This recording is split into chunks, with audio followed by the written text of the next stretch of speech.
enter.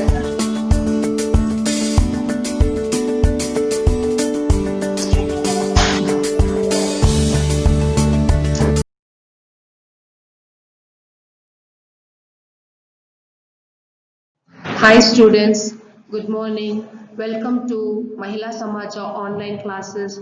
This is 9th standard English, poem 4, The Wonderful Words. The poet is Mary Davenport O'Neill. So before going to the poet, let's author. Mary Davenport O'Neill, born 1879 and passed away 1967. She was an Irish poet and dramatist, and a friend and colleague of W.B. Yeats, Russell, and Austen Clarke. So these were the famous poets. Along with them, Mary Davenport was born in Lagria, County Galway, Ireland. She was a pupil of the Dominican convent in Eccles Street, Dublin. She studied teaching at the Metropolitan College of Art, the present-day National College of Art, Dublin. From 1889 1902, she published 3 verse plays, Bluebeard in 1933, Cain in 1945, and Out of the Darkness 1947. Her collection, Prometheus and Other Poems, was the first collection of poetry published by an Irish poet. Beside Yeats, which could be considered modernist, she is one of a small number of known early 20th century Irish modernist women poets. So here the author is an Irish poet. She is from Ireland, Irish poet. Then she was born, Mary Davenport was born in Logria. She was born in Logria, County Galway. It is in Ireland. She was the pupil of Dominican convent. In convent she studied in Eccles Street, Dublin. She studied teaching at Metropolitan College. First she was teaching in the College of Art, then National College of Art in Dublin. Then itself she started to write the poems, Bluebeard, Out of the Darkness, then another poems. So she was having the help of W.B. Yeats, Russell and Austen Clarke. These poets were very famous in the 20th century, and she was writing very small number of poems. She didn't become such famous. Then along with the help of them, in the 20th century, she also published a number of poems in the Irish modernist, and she was called Irish modernist women poets. In women there are very less, but here she became the modern women poet. In 20th century there were less number. In that also she was selected as a modernist women poets. So she's really great. And here this poem, The Wonderful Words, she has written about the wonderful words. Very beautiful poem, very small poem. It gives a lot of meaning. Okay, next we'll move to glossary. Glossary, very little glossary is given. First one, shrivel means wrinkle or dry up or waste away. Second one, groom means brush, clean up. Third one, swing, moving to and fro, move to and fro. Fourth one, marvelous, wonderful, splendid. Longing, desire or thirst, yearning. Last one, holding, carry, grasp. So the first one, shrivel means like waste away, it is given, dry up or wrinkle. means we should not speak unwanted words. It is like a dead body. It is waste words. So shrivel, waste away. The words which we speak, it should not be a waste. The words which comes out, it should have some meaning. It should not become waste. So when we speak unnecessary things, it is like drying up, waste away or wrinkle. The second one, groom, means here in the poem it is brush or clean up. We have to what is that, update. We can tell update. According to today's day, we have to be updating. Brush up our mind. Brush means not brushing our teeth. Brush means it is the mind. We have to keep it fresh. Clean up or else clean up means we have to be updated. Everyday things we have to learn. We have to learn day by day the good things or the new things. Next one, swing, like a wall clock, tick tock, moving to and fro. Like that we have to be in our life. Very active we have to be. That is swing. Next, marvelous, wonderful, beautiful, splendid. So all these words, okay? Marvelous, new words. All these glossary words are new words. In poem it will be different meaning. Sometimes in the lesson it will be different. Okay. Then holding. Next one. After marvelous it is longing. Longing means desire. We should have some desire. How to live, what to do, why we are here. All these questions we should ask in our daily life. To our mind, to our heart. Longing, what we want. It is a desire. It is a thirst. We need something. We need, that is the thirst. We should do something in this world. Or else yearning. Yearning or yearning. Next, the holding. Last one is holding. Means we have to carry the words, carry the things, carry whatever we are learning. We have to carry them in our mind, in our heart, and we have to do this work. Or grasp, it is grasp. We have to pull from the mind. We have to pull from our heart the words, the deeds. So that is called holding. Next, moving children. Next poem. So I'll read the poem. Just observe and listen to the pronunciation and other things. Never let a thought shrivel and die for want of a way to say it. For English is a wonderful game and all of you can play it. All that you do is match the words to the brightest thoughts in your head so that they come out clear and true and handsomely groomed and fed. For many of the loveliest things have never yet been said. Words are the food and dress of thought. They give it its body and swing. And everyone's longing today to hear some fresh and beautiful thing. But only words can free a thought from its prison behind your eyes. Maybe your mind is holding now a marvelous new surprise. The poetess Mary O'Neill. So this is the first 4 lines. I'll read and I'll explain to you. Before that, I'll tell you the summary of the poem. The whole summary of the poem, what the poem is telling. So in this poem, the poet, who is the poet? Mary O'Neill. In short, Mary O'Neill. So in this poem, the poet says that the words we speak bring out our innermost thoughts.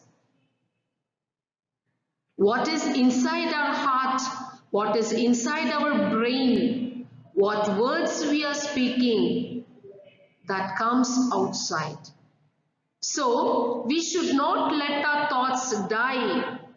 We should speak what is there in our heart, what is there in our mind, what is the inner thought that should come out. That should not die inside. We should not let our thoughts die. Don't keep anything inside. Any new idea, any new plan, any new skill, any new talent, it should become outside. We can use language to express our thoughts. So only what is there in our heart, so we can use the language, a beautiful language, that is called language. The words is called as language. The words, we can use it in the language to express our thoughts. We can match the words, we can match it. So only English is a wonderful game. English is a wonderful game for all of us to use very, very easily. English is very easy to learn, very easy to understand, and we can match the words and we can give a new talent word, a new skillful word. Words are very important in our life. People are longing to hear beautiful words, new words. So today it is so changed, the world is so changed. We are getting so many new words. Next, we must match the words to the brightest thoughts. The thoughts come very clearly and refreshingly. Words help to groom our thoughts of loveliest things which have never yet been said. So there are so many words in this world which are not expressed, which are not used, which are not up to date. The poet says that words are the food and dress of thought.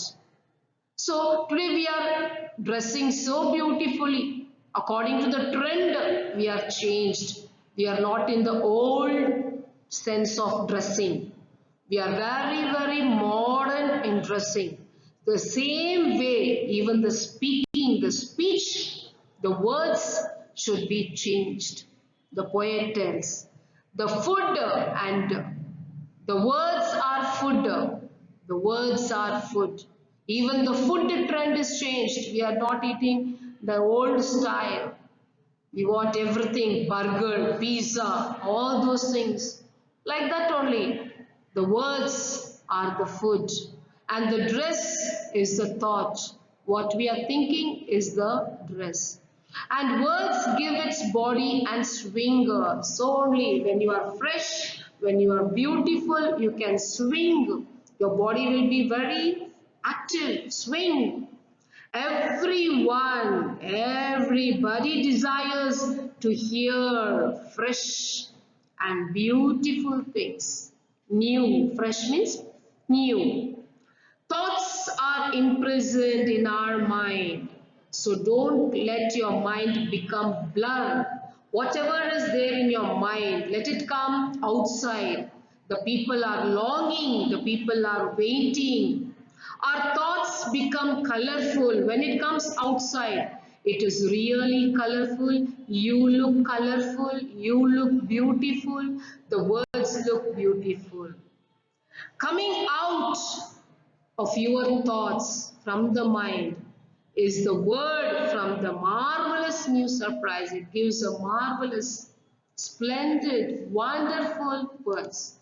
This is the summary of the poem. So coming to the poem, the first 4 lines I'll read and I will explain. So the poet tells, we speak what we speak, the words we speak reflect our inner strength and one's own personality. The first line I will read, children. Never let a thought shrivel and die. Never let your thought shrivel and die. The first line meaning shrivel. I told you, waste away or dry up or wrinkle. So the word which comes out must not die. That should be prolonging in everybody. It should be coming in everybody's mouth. It should be used. It should not become a waste. So never let your thought, never think like that and die. What is there in your mind, let it come outside. For want of a way to say it, so you may not know how to use it. So you can take English, for English is a very beautiful language. You can use the words in English.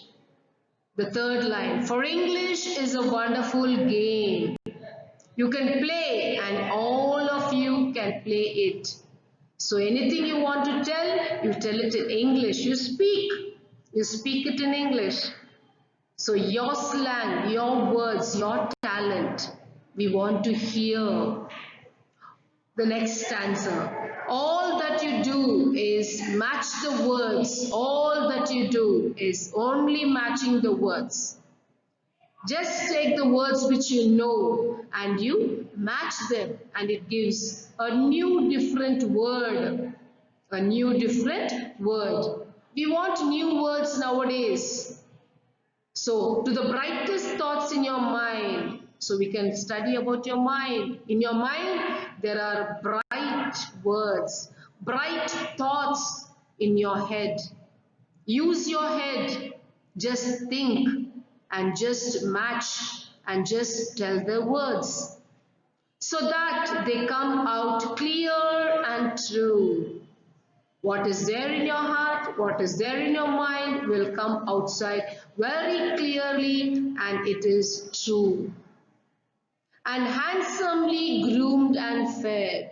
Handsomely, it is very smart, very kind, very beautiful, handsome words. The groomed, what is clean up? Just clean up your mind. Just brush up your mind and fed and eat. Fed, eat. Clean your mind and have some good thoughts. Clean up your mind and have some good words. Clean up your mind and learn something. Don't keep all the unnecessary things in your mind. Just be going on working looking for the good words. For many of the loveliest things have never been yet said. So here, for many of the loveliest things, the beautiful things, there are so many beautiful things still. The people have not learned, the people have not spoken, and people have never come to that. Have never yet been said. Till today, those words have not reached the people. It has not reached the so many people. So the words should reach them. The words should reach them. They are waiting for the words, for the beautiful words. The next paragraph.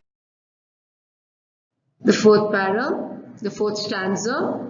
Words are the food. This is the main theme of the poem, the concept of the poem. Words are the food.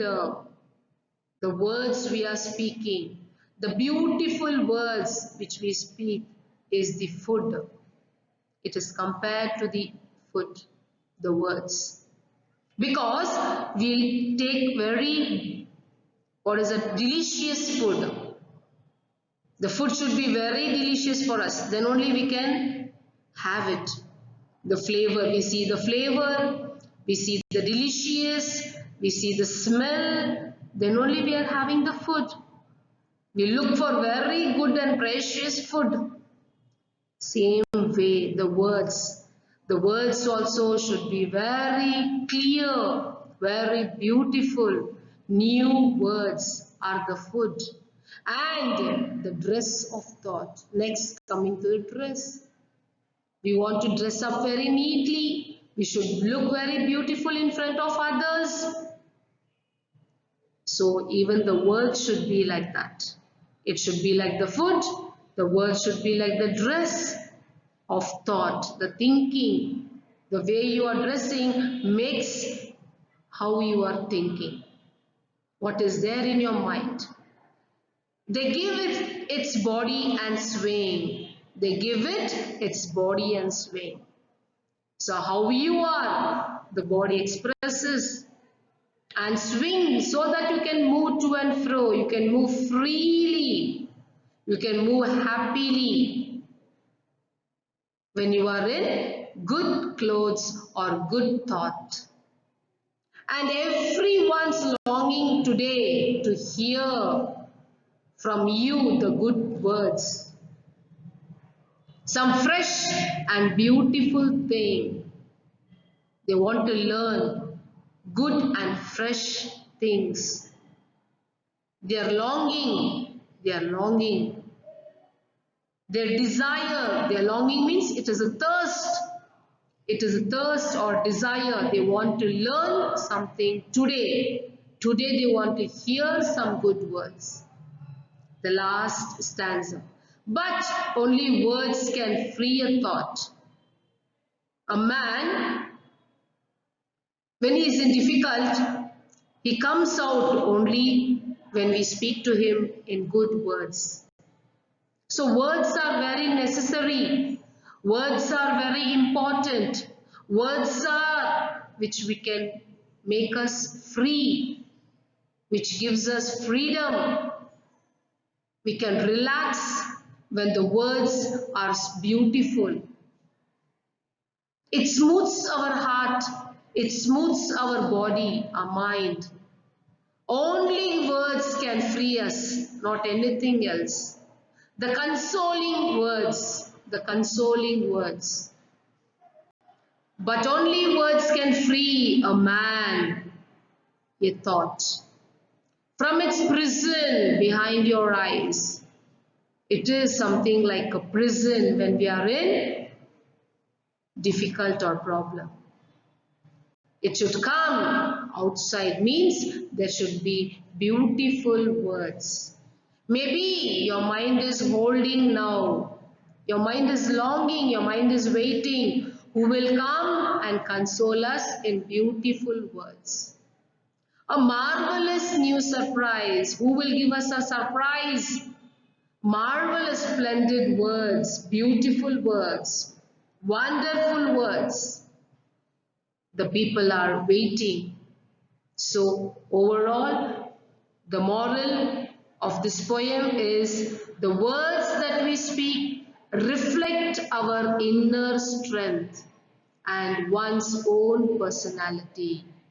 You no need to tell about yourself. When you speak, the person will find out whether you are a good person or a bad person,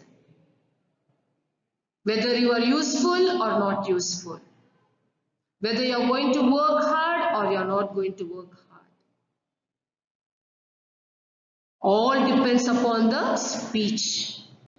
The way we are speaking reflects our mind and reflects our personality. That is all the life. Only the speaking, the words, the speech is good to our life. We should be learning and we should be telling those words, telling those things so that people are observing us. People are learning about one another. They're seeing everyday persons, new persons, how they are, what they are, what are the words they are speaking, how they are bringing out the world and making it marvelous, making it beautiful to a new surprise. That is all about the poem. Did you understand the poem, children? I think so. You've understood. Next, assignment. The first question, what does the poet ask us not to let die? Second question, English is a game to play. How does the poet justify it? The third question, the poet speaks about matching words. What should we match the words with? The fourth question, what has never been said yet according to the poet? The fifth one, read lines 11 and 12 in the poem. Words are the food and dress of thought. They give it its body and swing. What do you understand by these lines? You can explain in your own words by reading the poem. That is all, children. I'll end up here.